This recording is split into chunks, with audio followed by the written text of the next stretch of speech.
when you do a Google search, how to be a, and then Yeah. Google will give you suggestions, right, based on what people are typing. So when you do how to be a, like the first or second suggestion comes up is a man.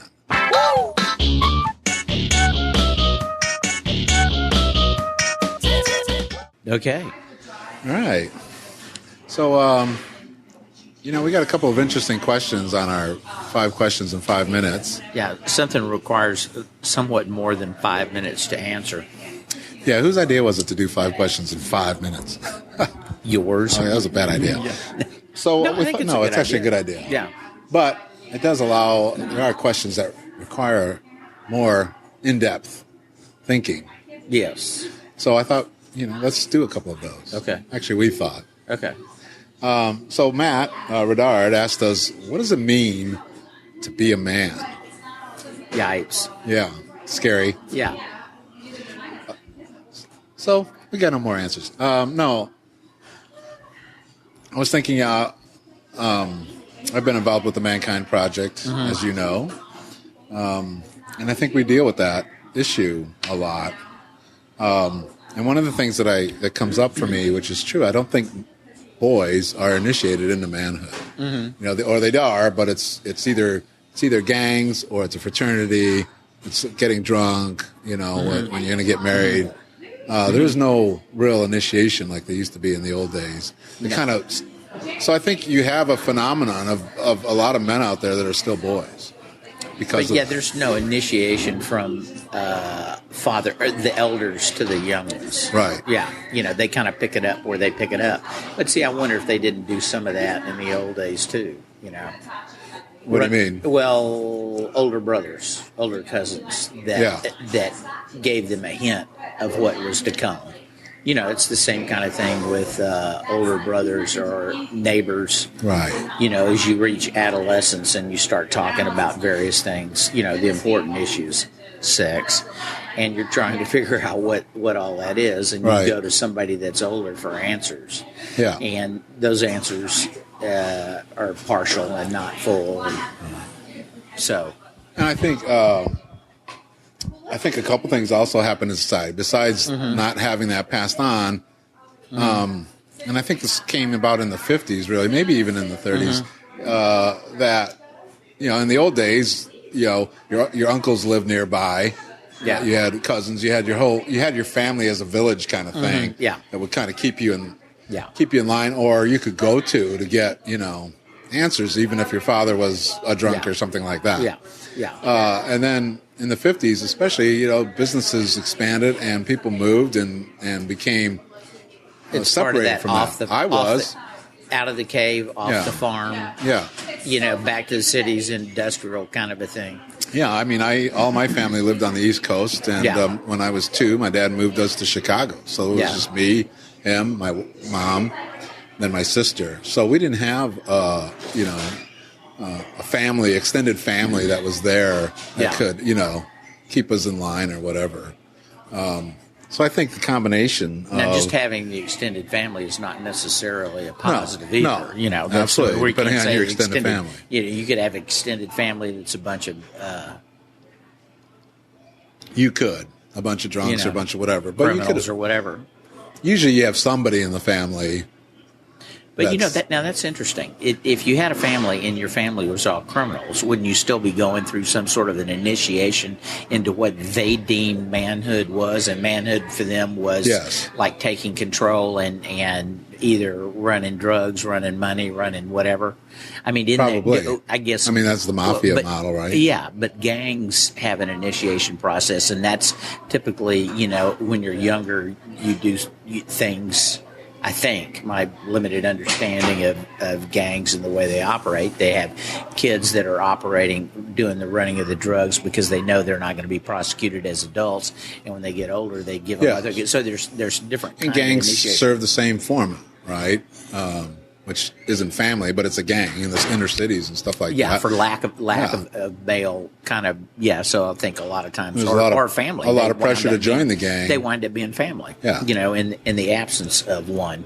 Right. And I think you see that the gang thing is really the model for what's happening in Mexico.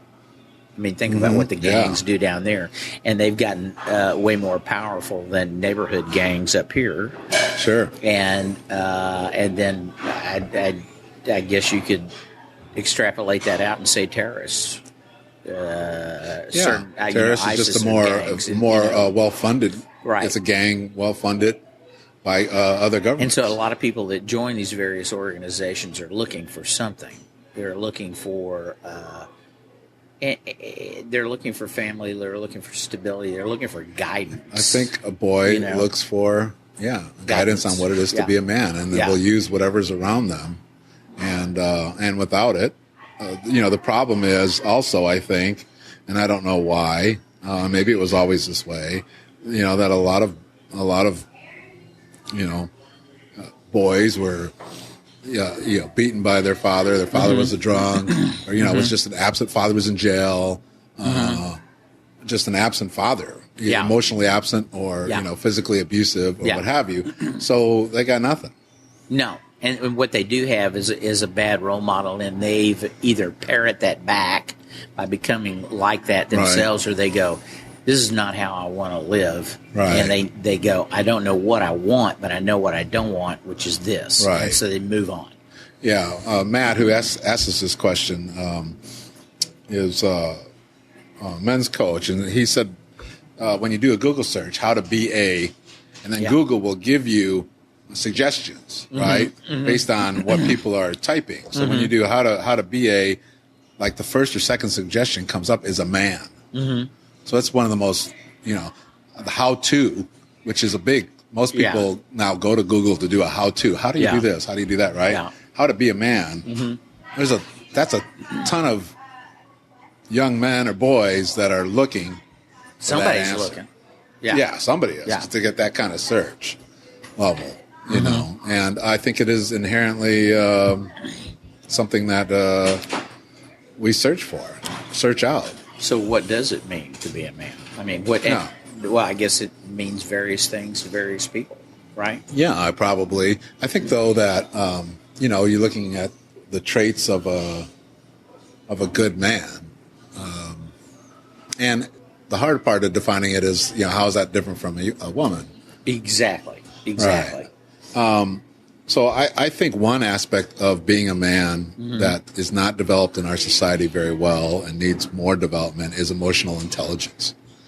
I think men are either shut off from their emotions, and therefore it comes out violently and ragefully, or or with addictions, right? Or addictions, self-medications. Yeah.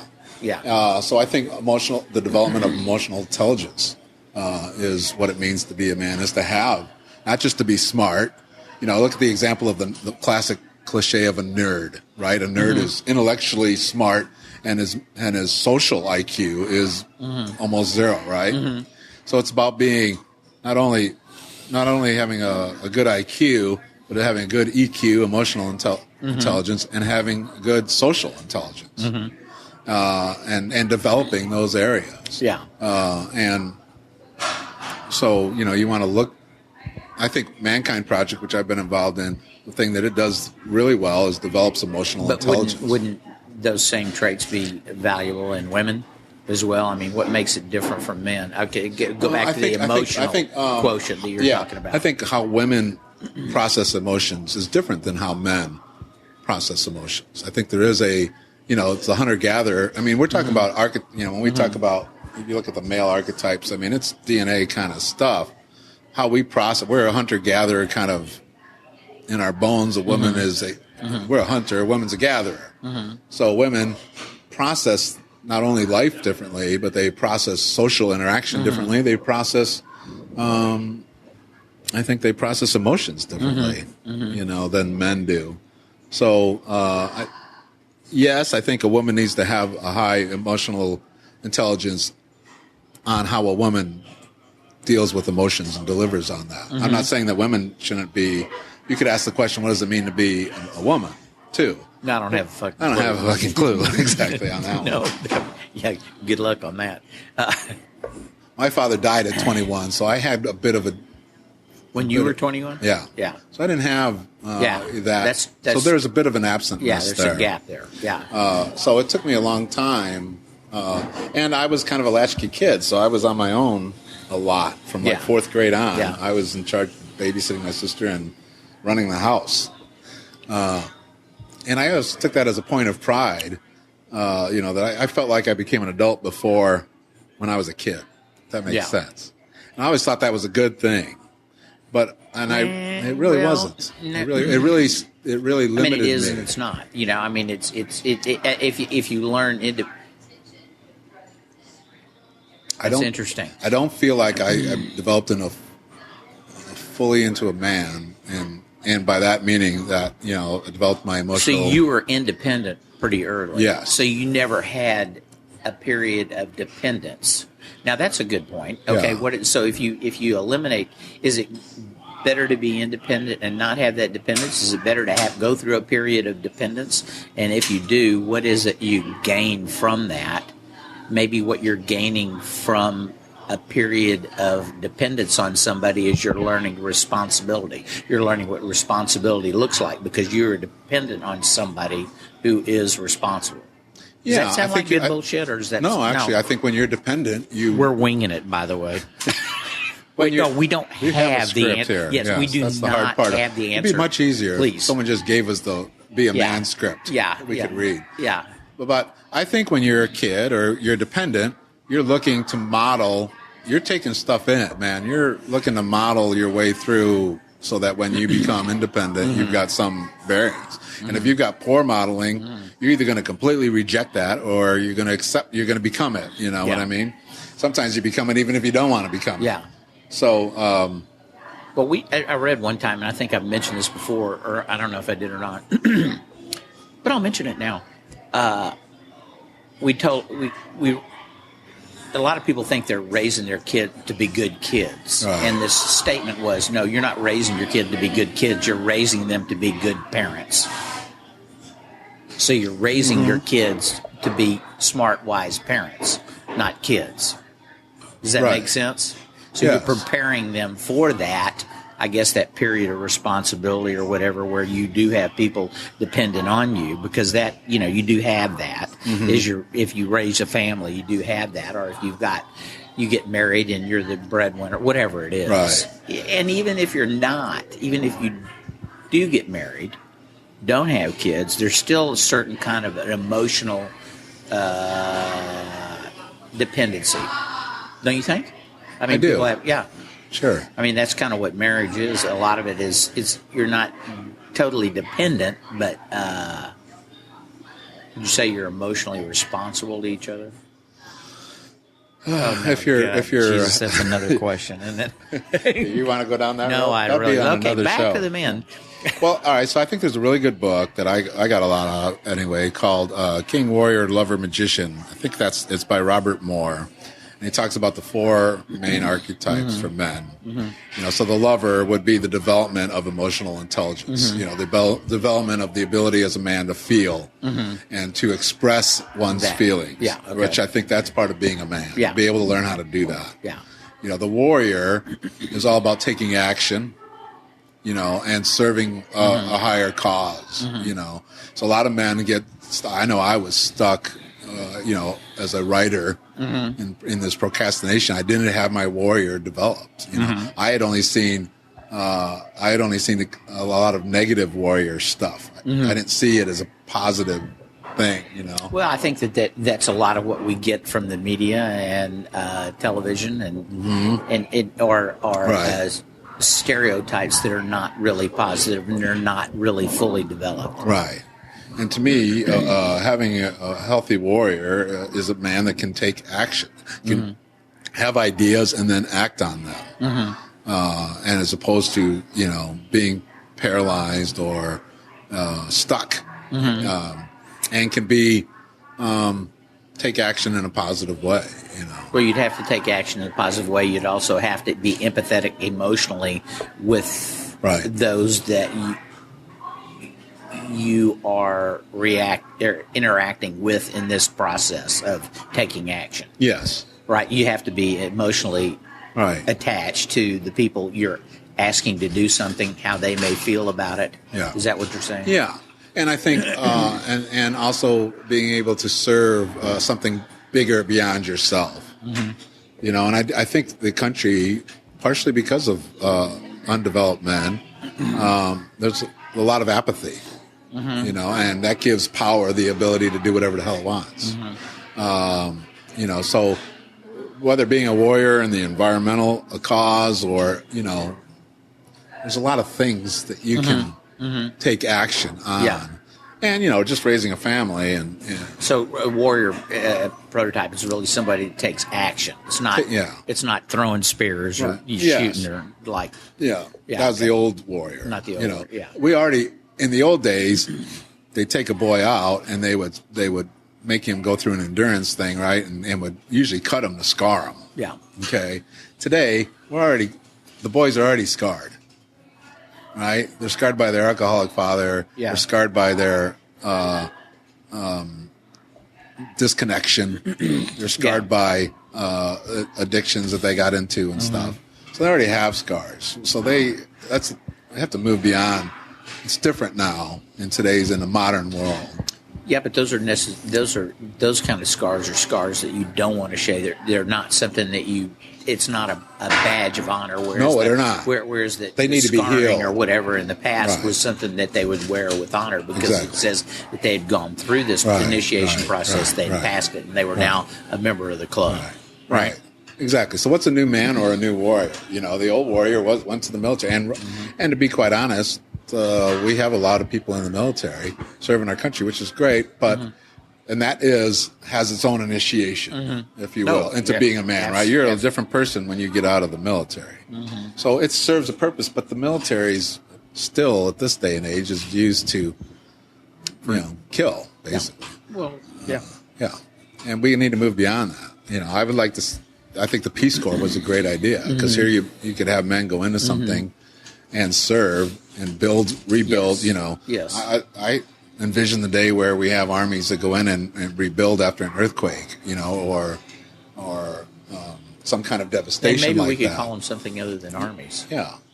To get But away that's from. really where we want to go on that, don't you think? Yeah, that would be a whole other job that we need to initiate for Peace a Corps. copywriter. We need a copywriter. Yeah, for we that. need to rebrand the rank. Yeah. Yeah. Okay. So then you got, the third archetype is the magician, which is the contemplative, the one who kind of thinks wise, right? Develops their intellectual. And I think, with the technology society, we got a lot of that. There's amazing things being developed, whether it's an app on the computer or whether it's, there's a lot of, I think we've developed, people would argue our education system is a mess and we got a lot of dumb kids too, but that's why education is so important. But it's only part of, I think, being a man. It's beyond being just smart. You got to have that, and I think creativity can also come out of the magician too, right? Absolutely. Whether it's an artist or whatever. Yeah, whether it's creative business-wise or creative. Right. Yeah, oh yeah. I think the best way to develop as a man in that area is to ask questions. We talk about this all the time, whether it's what we don't like about religion or things like that, where it doesn't allow for questioning. Yeah. Questioning should be not only allowed, but encouraged. It's question everything. Yeah, anybody that tells you they've got the answers, run like hell from those people. Yeah, you can get information. If they tell you they have the answer, run like hell. But if they write a book and it's got good information in it, you'll learn from it and then question it, and then either you're going to adapt some of it or not. That's what I'm saying. Don't take it verbatim as the gospel. Anybody that tells you they've got the answer to big questions. Right. Yeah, I would say you need to think the big about questions. It. Yeah, the big questions. Of course, we're trying to answer the big question right now, so don't take our word for it either. Well, this is please. This is just everybody's got their own experience. This is just an attempt at answering these questions, and what we're basically doing is saying this is something that should be considered by everybody. Right. And so number 4. Number 4 is the king, and you don't become. It's good to be the king. It's good to be king. We're king. We're in that space. When you're 20, you're a prince. You're working warrior. Yeah. You're developing lover. hopefully magician. Yeah, but Yeah. king, I think, happens. King comes from experience and wisdom, and in the king place, you bless, and you have a king has wants and directs and sees the big picture, and so to know what you want in life, to know what you want to do, is a very powerful. It's kind of a guide. I would think a smart king or wise king would be one that guides too. Mm-hmm. Someone mentorships. Yes, absolutely. And of course, our elder in this society is not, I don't think, nearly respected. What'll be interesting is the baby boomers are becoming the elders. So you got this large population that's going in that has changed. Any age they've changed that age. Yes. Would you agree? Yeah. So now we're going to change what it means to be old. And so will that bring back elders having a place at the table, or elders being respected? Because I think elders right now, there is ageism, and who was it? That's a real good question. I don't know. I just saw something, and it talked about, I think it was Bill Maher did a thing on ageism and said, why couldn't Jerry Brown be president? And the only reason is because he's 76. Yeah. And here's the guy, Bill Maher was saying, brought California back from collapse. And it's a great little segment. I'll put a link to it. Where he talked about ageism and really the non-respect of the king. And maybe the king hasn't earned that respect by being a man in the You mean old sense. government moonbeam? Yeah. Wasn't he government moonbeam? Wasn't it was I think that he was Mr. Moon. He was considered far out there. Yeah. Oh, yeah, far out there. So he's 76, but he turned California. They said was done. California was broke. And isn't he one of those liberal Democrats? Democrats. Yes, he is. Oh, damn. Yeah. Running the sixth largest country in the world, by the way. I think California is the sixth largest. All right. He's doing all right. Yeah. So I think a king blesses. Guides, and directs a warrior. So these four stages or archetypes are not something that you're born with. It's something. No, it actually, sounds like it's part of your DNA. You have. He's just put a name to it, but it's not an necessarily urge. a king. Although I guess you could say there's certain people that are anointed as kings. Would you say the star quarterback on the high school football team is considered a king at that age, without having the wisdom to be able to do what necessarily? Yeah, but the star quarterback has a coach. The coach would be the king. He has a coach. We're going to talk sports again.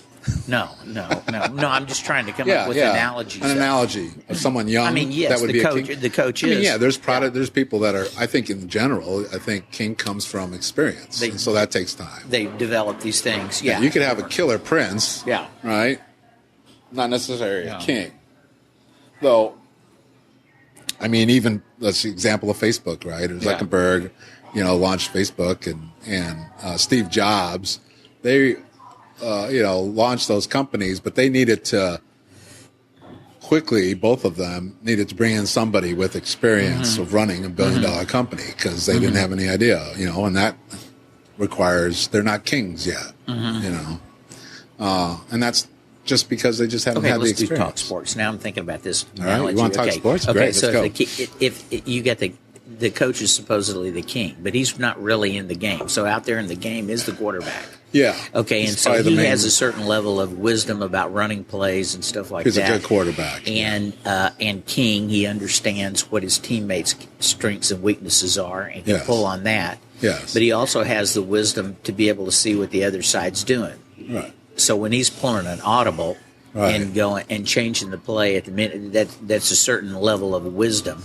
But also leadership that it's shown by being the king, right? See, I would say no. Would you say no? I'm still saying no, and here's why. So he would be a very well. I'm not really into sports. Yeah. No, I mean I can see where you're going, and you could. And other people might agree with you. Yeah. I would say that quarterback is a well-developed warrior. Mm-hmm. Probably has. Oh, definitely. They're all warriors. If you're a leader, you've got good people skills, so you've got good social skills. Yeah. So that's all in the realm of the lover, the feeling area. Mm-hmm. And then, smart enough to call an audible. So he's got those three things developed. But what does a king do? A king blesses. King has wants. Okay. Yeah. So yeah. Could he have flashes of being a king? Yeah. Yeah. But I don't know. I would say. Well, he's closer to being if the ultimate king is the coach on the sidelines. He's closer to being the king. He's the prince. He's the crown prince. Yeah. Okay. Yeah. Than say the center or the left tackle. Yeah. Well, each person has their. Yeah. job. No, each person's got their own. Yeah, they're like chess pieces, but Yeah. So there's pawns and he can move. Yeah. He's a bigger player on the board. and there's some people that don't want to be the king. Of course, then there's the coach, but then there's the GM, general manager, who brings in the players, and there's the fuck owner the of the GM. thing. And then the owner.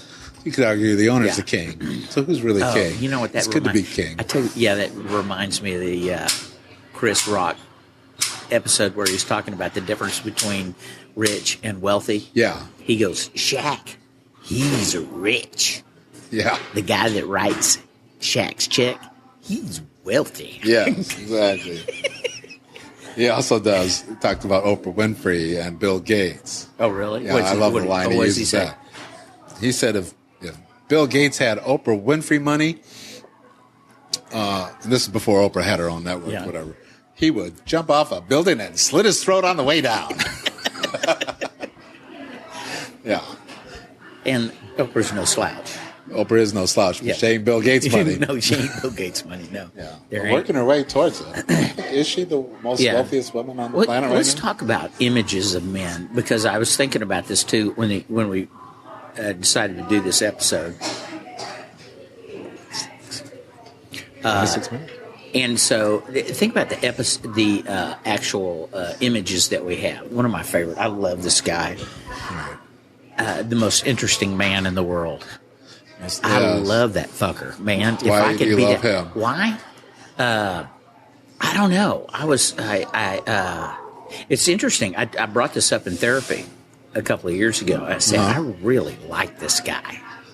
The most interesting man in the world. Because my therapist gave me a line, and it's actually from somebody, and I'll have to go look it up. It's hard to be the king when it's in you and the situation. You see that? That was Right. It was a real, and he was pushing me towards that. And one of the things it got me thinking. And then this most interesting man in the world. Oh, I like that guy. So what is it about him that you like? He does a lot of interesting stuff, but he does it all well. He does it with confidence and He a bit does of it a with flair. confidence. Yes. Yes. Oh, a bit of a flair? Yes. Yes. Very much a bit of a flair. And people are attracted to him because of that. Right. Especially the babes, of course. He's always got, have you seen the babes? That guy's got some great babes. And he's older. Well, I think confidence And is so a key it's- element. yeah. But it's a real confidence, not a false bravado confidence. No, it's Right. not. It's and not. it's not really caring what you think. Yeah, which brings me to my second image. Yes. It's not a Putin kind of a bravado Right. image, Like, and that's what Putin yes. does.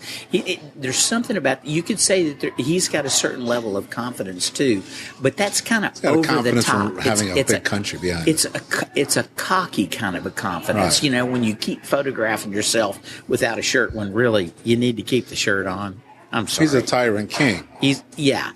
That's a different kind, but there's a lot of. There was this place where I'd still get my hair cut there. She had a lady who was a receptionist, a young girl that had come over from Russia. She was a Russian bride. She fucking loved Putin.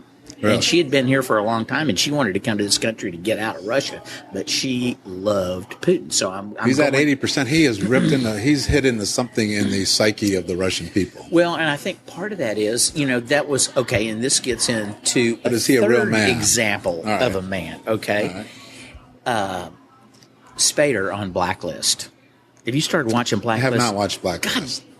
Damn it, Carl, you got to watch that. Really? Yeah, That good? last night. Oh, yeah, but start at the beginning. Last night was the last one for the year until after January. And he has kind of that confidence that the most interesting man in the world does without the looks. He's got all the accoutrements. Right. Third big word. Accoutrements. Accoutrements. moving on I'm up. telling you. Yeah. No. Just because you know a big word doesn't make you a writer. But go on. Doesn't? No. son of a bitch. Okay. So you're saying, Anyway, so he has that same level of confidence, but there's kind of a coldness to him, right? and a detachment from humanity. Right. But he's at least on TV, he's elevated into that position of man. Right. Whereas the most interesting man in the world, he's got kind of a warmth about him. Right. You know, there's still something about that. There's a certain level of confidence that he exudes. Yeah. No, okay, they don't get. What have you been reading a thesaurus lately? Yeah, you're not going to give me credit for exudes. All right, it's okay. All right. Actually, Michael, it's about being able to simply communicate. It doesn't mean big words. See, big words is a Putin thing. Putin would use big words to impress. But they'd be Russian words, and they'd be real long with characters we don't know what they are. Way too many letters. Yeah. Anyway. But anyway, so let me ask you a question. Types? So, all right, and I don't know about the Spader guy because I haven't seen the show, but the first guy has confidence, and it's an authentic confidence. Which one? The interesting man in the world. Oh, man. I mean, that's yes, for an ad. But I mean, for me anyway. Yeah. That's not. I'm not the saying Putin everybody one, responds Putin to it one the same way. has a confidence through fear and intimidation. When that's not really. I mean, which one? Putin. Oh, Putin. So I'm going to call Putin a man. He's just a warrior. But he still attracts people. See, that's what's weird. Yeah. There's People are attracted to power. Yeah. Number one, and Hitler. people are attracted to confidence, even if it's not necessarily authentic, because he can make you do things. Yes. Well, he can't make us right now, Yeah. but if you lived in Russia, you're going to have to fear him. Yeah. No, but that's not being a man. That's just old time shit. Yeah. To me. Well, to me that is too. That's exactly what it is old time. But I think there's a lot of. Now, this is my impression of Russia, and I'm going to kind of compare it to pre-World War to Germany. They had lost their grandeur, and they had grandeur, exude. Just keep going. Anyway, you know what I'm saying? They had been on top of the world, and then this whole thing brought them down, and they felt like that they had been nutted. Somebody had nutted them, right? Well, okay, that's a good expression. So, and they wanted to regrow their huevos. They wanted to get their power back, and so I think that's one of the things that's attractive about Putin to a lot of people. And this story can be told over and over and over again. I'm sure it's not just Germany, Russia. There's all kinds of countries that were on top that are not anymore. There and some that have been, tried to recreate that. I hate to think that. But that the could difference happen here. to me, the difference between Putin, what makes a real man, to me, Harvey Milk or Mahatma Gandhi or Martin Luther King are the new warrior. Yeah. Okay? No, these are men yes. fighting for a cause for the betterment of the world or the planet or their country or what have you. And that's what I'm saying. These other ones are kind of... Putin is the opposite of... I mean, Putin isn't for the betterment of the world. Putin's for the betterment of Putin and or Russia. And he'll, if you won't give it to him, he'll try to take it. Yeah. That is not a man. And the thing that's interesting is that for whatever reason, we make commercials with these kind of men. We see them on the news. Yeah. And when we make weekly television shows out of them. But we don't make weekly television shows out of a Gandhi or a Martin Luther King. Why don't we? I don't know. And you know what? Matter of fact, we do just the opposite when it comes to men. At least when we were growing up. I don't know. I don't watch as much TV now. But when we were growing up, a lot in the commercials, right? The man was helpless, didn't know what the fuck he was doing, right? Yeah. Even in TV shows, a lot of times the men were weak, Or kind of faux strong, like, Archie Bunker. Yeah. Yeah, okay. Well, actually, I liked Archie Bunker I did because too. he was authentic in who he was authentic, but there was a kind of... I'm talking about more of the typical, gosh, honey, I don't know what I'm doing here. I'm just a kind of a sitcom man, and I'm just kind of stupid and playing to all the stereotypes that we need to do here, so you can laugh about me. Right. Exactly. I mean, to me, All in the Family had authentic characters outside that mode. Yeah, that's true. So anyway, so I guess to wrap it up on my side of things, authentic man is being yourself, knowing who you are, having developed your emotional, your intellectual, your your ability to get things done, to be of service to a higher thing in your life, and then putting that out there and not worrying so much. And I think the last domino for me, anyway, is worrying too much about what other people think, and letting that hinder you. Yeah. I don't know if I could have done this show 25 years ago. Yeah. I'm much more comfortable with who I am now than I was then. There's as far as worrying about what people think of you, there's something, because this question really got me thinking about a lot of things, and it made me remember. Okay, I'll ask you a question. Yeah. Have you ever gone out in public wearing red pants? No. I have. Yeah. How's that experience like? You get these from other men. You get these smirks on their face. Really? Oh yeah, because it's not something that they would ever do, and they have certain kinds of preconceived notions about somebody that would wear red pants. What those are, it's weak. It could be that you're effeminate. It could be a lot of things. But why is that a threat to them? I don't know why it's a threat to them. I wore the pants mainly because why did I do that? First off, you had to go buy the pants. Well, you had to make a decision at that point going, I want those pants. I want those pants, yeah. But wearing them out was kind of an interesting, and then it became interesting to see how people do that. And you can still do things like that without wearing red pants, but I really do recommend anybody to wear the red pants. But keep a heads up. Right. Well, let me ask you a question. On how people respond to that. Let me ask you a question back on that. To me, if you bought the red pants because you liked the red pants and you wanted to wear them, great. If you bought the red pants because you wanted to provoke an action or something, then are you not necessarily being authentic? See Poking the difference? The lion? Yeah, you're just trying to stir shit up. At the time that I bought them because I liked them. But when you start wearing them out like that, and first off, you buy them because you like them, but then you still have to get over the hump of putting them on and walking out the front door. Yes. Okay? Yes. That's a hump. And so that's a hump that you've got to go through internally. Right. That, hey, what are people going to think? Why am I doing this? What is this all about? Right. But I see a lot of kids and I think uninitiated men that will do things, and kids do this just to separate from their generation, their parents. I'm my own person. See, I've got a stud through my tongue. So, I'm me, and it really isn't about necessarily. It's about revolting against the opposite or to create a reaction against the opposite, right? The latest thing for me is this beard. Because originally I started to grow a beard not to get a reaction out of somebody. I just thought I've never had a beard. Right. But I immediately started getting reactions from people. When are you going to cut that? When are you going to do this? And so, really? oh yeah. From my mom. Even oh yeah. Everybody does. So I'm going, now what is it about the fact that I'm growing a beard? And you can, anybody can grow one. Right. That I want to do. And at this point I'm curious about the way people react to it. I find that interesting.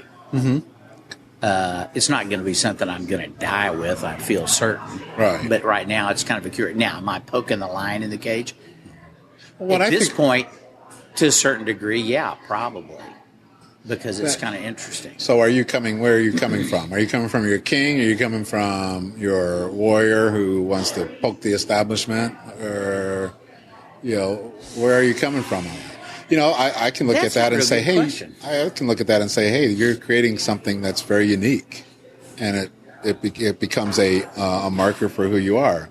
It's like the most interesting man with his little thing around his thing. It could be. See, it's the most interesting man. So I need to get an ascot, you're saying, with this, too? Yeah, just go all the way. No, because then you're being someone else. But I think it's become a unique signature for you right now. Well, the thing that's made it unique is the fact that it's got this little thing down on the bottom, and that's not anything that I could have planned or any anticipated. It's just I thought I'd grow it longer. Because I haven't, Right. and so it's either, at the time that I did that, I said, well, I'm either going to shave it off or grow it. Right. So I'm saying it depends on on what your attitude is around it and what you're trying to do. Is it saying, hey, I like this. This is me. I like how it looks. It feels my right. attitude is evolved as I watch people react to it. Right. And so... How do you like I'm growing my Movember mustache. Movember? Yeah. So anyway... well, so there it is. I think being... we didn't fucking answer a thing, did we? I think we did. Did we really? I think a little bit. I think the bottom line is, if you want to know what it means to be a man, just listen to Carl and Mike. Two kings. Wise kings. Wise kings. Who are also lovers. Yeah, and very interesting. Yeah, and very interesting. So there it is. It's really all you need to do is just follow our lead. Oh, Jesus. Oh, you God, really don't want to do that. You're going to wind up with just red pants, a whole closet full of red pants. And a white beard, and it would not be your own self. Yeah. I've mentioned Mankind Project, so I want to give a little plug to it. If you're interested in learning more about it, go to mankindproject.org. That's mankindproject.org. And I think we did a good job answering personally what it means to be a man. And it's good. Love to hear your comments. So please. Comment back on our Facebook page at Carl and Mike or on carlandmike.net. Still waiting for the email from Ecuador or Nepal. We want to hear from you no matter where in the world. Yeah. And maybe it's different being a man in Nepal. Yeah. Oh, absolutely. All right. Peace.